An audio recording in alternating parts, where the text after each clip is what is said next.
Convoqué en urgence par l'autorité morale du province, Jacques Yaboula Katoué, ce lundi 20 janvier 2025, le comité des pétrolières à sa tête, le président Joseph Kite Maloba, a fourni des explications au gouverneur sur cette fermeture brusque des stations de service à travers la province du Haut-Katanga. D'après Joseph Twite, cela est dû à la baisse du niveau des stocks de l'essence dans les dépôts de la province. La situation que nous connaissons sur le marché est liée à la disponibilité seulement de l'essence. Parce que le gasoil, communément appelé mazout, nous avons ça dans toutes nos stations-service. Oui, la carence est liée à plusieurs facteurs. Vous savez, nous ne produisons pas de l'essence. Nous recevons de l'essence de l'Afrique du Sud, de Mozambique et de Dar es Salaam. Et du côté d'Afrique du Sud, il y a eu un problème au niveau de la raffinerie. Et à Dar es Salaam, il y a un problème de stock. Donc les bateaux qui sont arrivés au port de Dar es Salaam sont plus les bateaux de gasoil que les bateaux d'essence. Le peu d'essence qu'il y a est en train d'être acheminé au pays et d'ici 2-3 jours, la situation va se normaliser. Une situation que le gouverneur Jacques Yaboula Katoué suit de près et dit si dans quelques jours la situation sera décomptée. On prépare à cette rencontre les ministres provinciaux des hydrocarbures et de l'économie. La situation sera régularisée dans peu de jours, mais nous savons que la carence d'essence est partout. Ce n'est pas seulement ici chez nous, mais c'est un peu partout, que ce soit en Tanzanie, que ce soit en Zambie ou à Mozambique. Mais le peu d'essence qu'il y a est en train de venir et sera ravitaillé dans les stations-service. On prépare à cette rencontre les ministres provinciaux des hydrocarbures et de l'économie.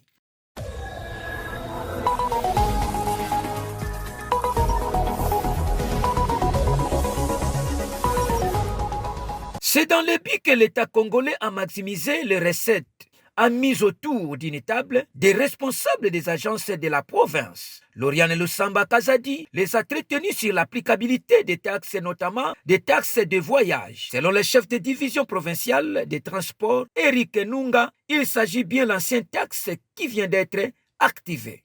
L'autorité a instruit à ce que nous puissions commencer à faire un recouvrement forcé pour les amener à être en règle. Ceux qui ne sont pas en règle et vont se voir leur agence ou maison de transport scellée. Non, c'est une taxe. En fait, il y a des taxes qui existent dans les arrêtés, mais qui n'étaient pas activées. Mais il est l'heure d'activer toutes les taxes.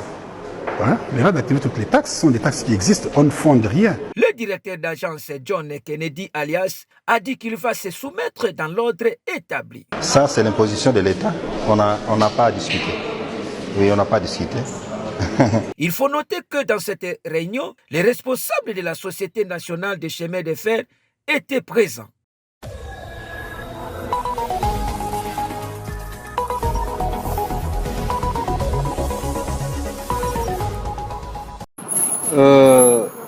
Je suis Major Nestor Mavoudissa, le porte-parole à la 3e zone de défense.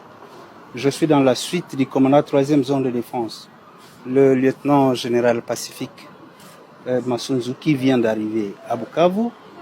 Depuis sa nomination à la tête de la 3e zone de défense, l'autorité n'a pas bougé. Il a bien voulu commencer sa tournée d'inspection et de commandement par la ville de Bukavu. Et il vient d'arriver à Bukavu, il est dans sa zone de responsabilité, il est en mission d'inspection et de commandement. Lorsque je parle de la 3e zone de défense, la 3e zone de défense, ce n'est pas seulement le sud Kivu, la ville de Bukavu, non. La 3e zone de défense prend 7 provinces administratives. Ça part de la Tchopo jusqu'à dans le Mali.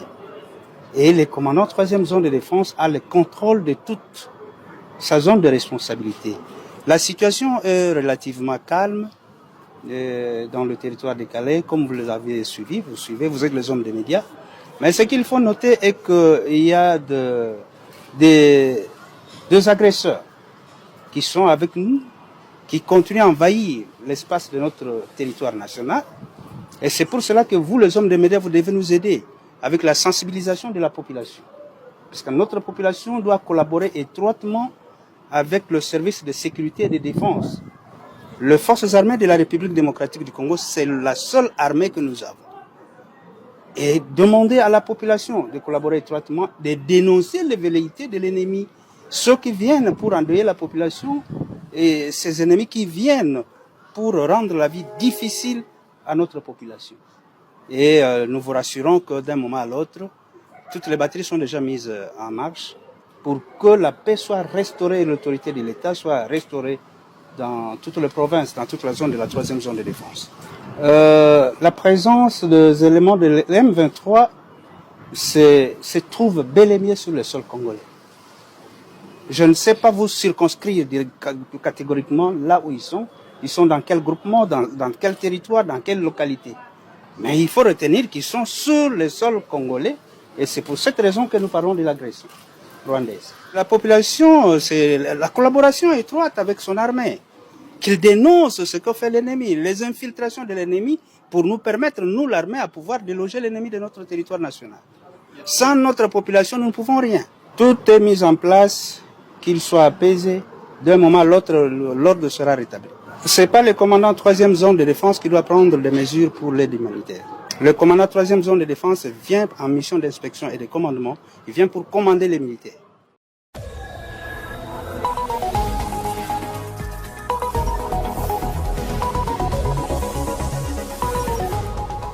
Alors que les débats autour des changements ou la révision de la Constitution ont une vitesse décroissante en République démocratique du Congo avec des avis diamétralement posés entre opposition, société civile et pouvoir en place. Le collectif du gouvernement réuni en Calémie dans le cadre des assises de la 11e conférence des gouverneurs a exprimé son soutien unanime au projet de changement de la Constitution, suite après une motion adressée au président de la République à l'issue de l'ouverture de la dite conférence.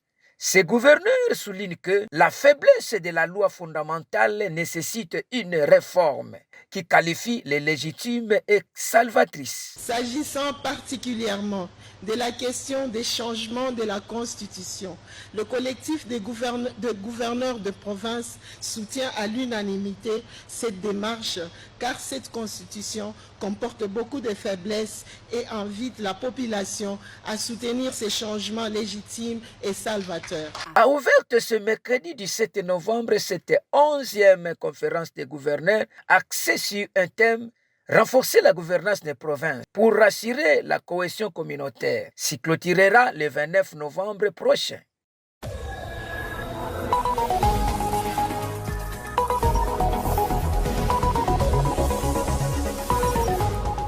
Siège du mouvement social lumbiste, c'est ici que s'est tenu un point de presse pour fixer l'opinion sur la position du MSL sur la question du changement ou révision constitutionnelle. D'entrée des jeux, le vice-président de ce parti rassure que le mouvement social lumbiste s'engage à accompagner le chef de l'État, Félix-Antoine Tshisekedi Tshilombo, dans la mise en œuvre de la réforme de la loi fondamentale. Le mouvement social lumbiste s'inscrit dans une logique de la réforme constitutionnelle. Respect du pacte républicain, mais estime que certaines dispositions de la Constitution devraient être révisitées pour mettre celle-ci à l'ère du temps présent et au diapason de certaines réalités incontournables, étant donné que toute œuvre humaine est perfectible. Au cours de cette déclaration, Pichio Mabolenge renchérit que le mouvement social lumbiste tient au respect du pacte républicain, mais estime tout de même que certaines dispositions de la Constitution devraient être révisées. L'heure n'est plus à l'instrumentalisation ou à la manipulation de la population, mais plutôt au débat démocratique et républicain autour de cette question, a précisé le vice-président du MSL. Pour le mouvement social lumbiste, la réforme de la Constitution s'impose dans la mesure où la légitimité de certains animateurs des institutions est devenue à l'usure du temps.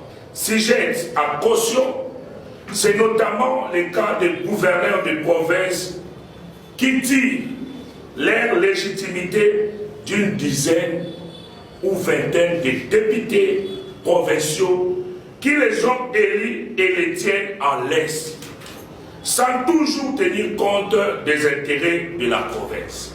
Il en est de même de sénateurs qui doivent leur légitimité aux voix des 3, voire 7 députés provinciaux, et sur cette base prétendent représenter la province. Aussi, est-il fondé d'exiger qu'une disposition pertinente de la Constitution actuelle révisée sera prévue pour décourager tout individu ou groupe d'individus qui serait tenté de recourir aux armes pour accéder au pouvoir ou à un poste de responsabilité dans les institutions du pays.